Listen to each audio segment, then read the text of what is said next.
খাঁটি গল্পের ঘাঁটি, যেখানে গল্প নয় অনুভূতির জন্ম হয়। আজকের গল্প একটি বাস্তব ঘটনা অবলম্বনে। ভাগের মা। বিকেলের দিকটা ছিল অরূপের বড়ই ব্যস্ততা ভরা। অফিসের ফাইল, কিছু জরুরি কাজ, সব মিলিয়ে মনটা একদম ক্লান্ত। এমন সময় ফোনটা কেঁপে উঠল। নাম দেখেই চোখ স্থির হয়ে গেল। ছোট ভাই রমেন। কথার লাইনেও ওপাশে এক অদ্ভুত চাপা কণ্ঠ। দাদা, সন্ধ্যায় একটু বাড়ি আয় তো, একটা দরকারি কথা আছে, তোর বউকেও নিয়ে আসিস। কথাটা শেষ হতে না হতেই রমেন ফোনটা কেটে দিল। অরূপ বেশ অবাক হলো। রমেন সাধারণত খুব খোলামেলা, কিন্তু আজ তার গলাটা যেন ভারী, কাপা। কিছু একটা যেন চেপে রেখেছে।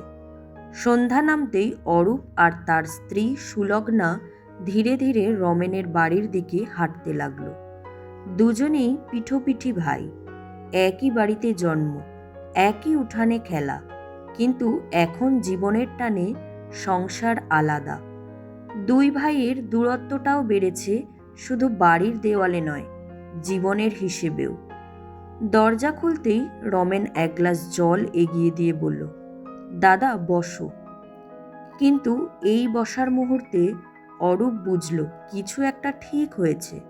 রমেন বারবার হাতের আঙুল ঘষছে, চোখের নিচে কালো দাগ। মনে হলো সে কিছু বলতে ভয় পাচ্ছে।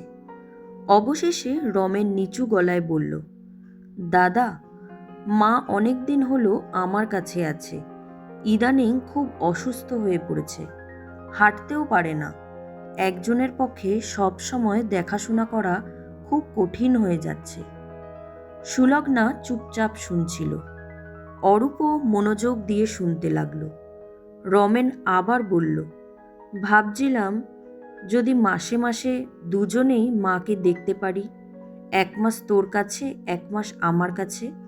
মা তো আমাদের দুজনেরই, বল। এক মুহূর্ত নীরবতা। হাওয়াটাও ঠান্ডা লাগছিল। অরূপ শান্ত গলায় বলল, মা তো আমাদের দুজনেরই। ঠিক আছে রমেন, আজ থেকেই পালা করে থাকবে।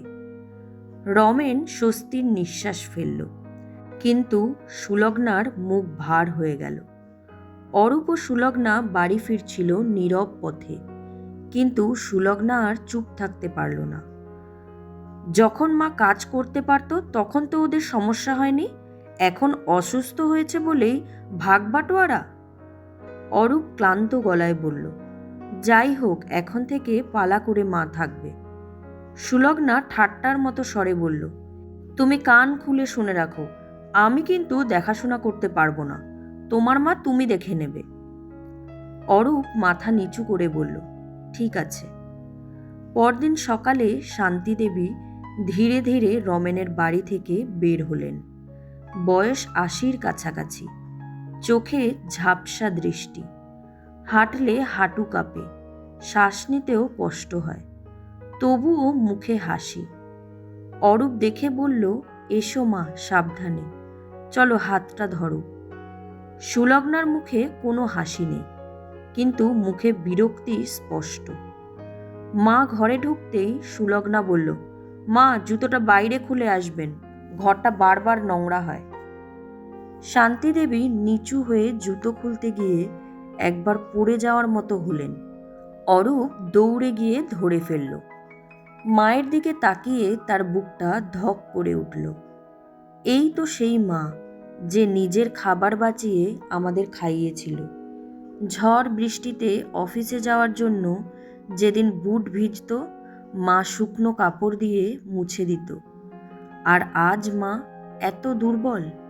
সেদিন দুপুরে শান্তিদেবী ধীরে ধীরে দরজায় কড়া নেড়ে বললেন, বাবা অরূপ, আমাকে একটু বাথরুমে নিয়ে যাবি?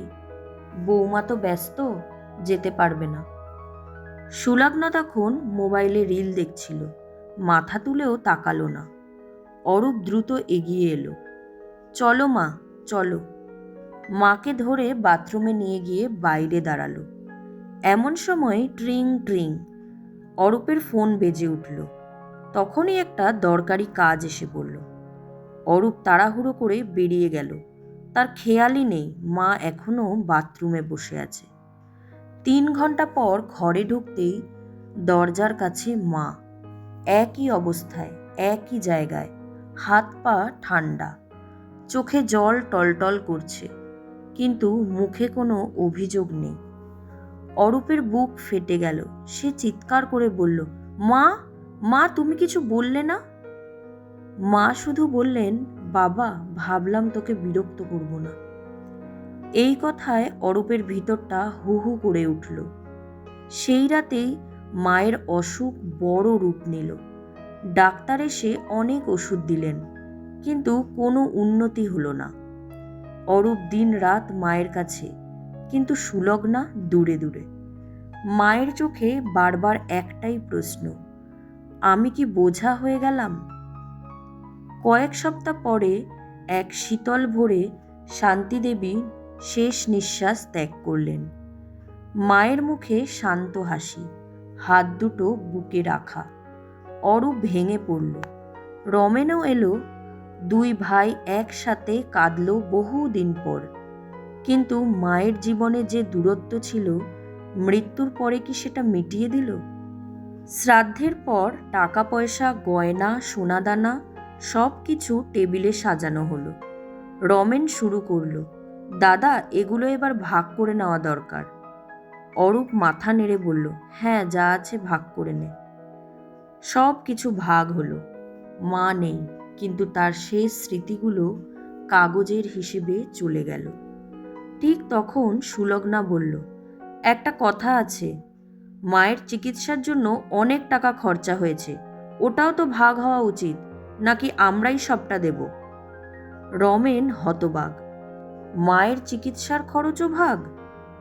অরূপ চাপা কণ্ঠে বলল, ঠিক আছে রমেন, এগুলো নিয়ে নে। ডায়েরি থেকে প্রেসক্রিপশন, ওষুধের বিল, ডাক্তারের ফি সব বের করে দিল। রমেনও নিয়ে নিল। সব কিছুর হিসাব হলো। তারপর ভাগাভাগি। দুজনেরই আছে বড় বাড়ি, গাড়ি, টাকা, সম্মান, কিন্তু একটা জিনিস নেই, মাকে দেওয়ার মতো একটু মমতা। আসলে যখন মা ছিলেন, কারোর সময় ছিল না, কারোর ধৈর্য ছিল না, কারোর মনও ছিল না। কিন্তু যখন মা নেই, তখন তার সোনা, তার জিনিস, তার টাকা সব কিছুই সমান মূল্যবান হয়ে গেল। হিসেবের পাল্লা মায়ের আদরকে হারিয়ে দিল। আজকের দিনে মায়ের জায়গাটাই সবচেয়ে ছোট হয়ে যাচ্ছে, সবচেয়ে শেষ সারিতে এসে দাঁড়াচ্ছে। কারণ সম্পর্ক এখন মমতা দিয়ে নয়, হিসাব দিয়ে মাপা হয়।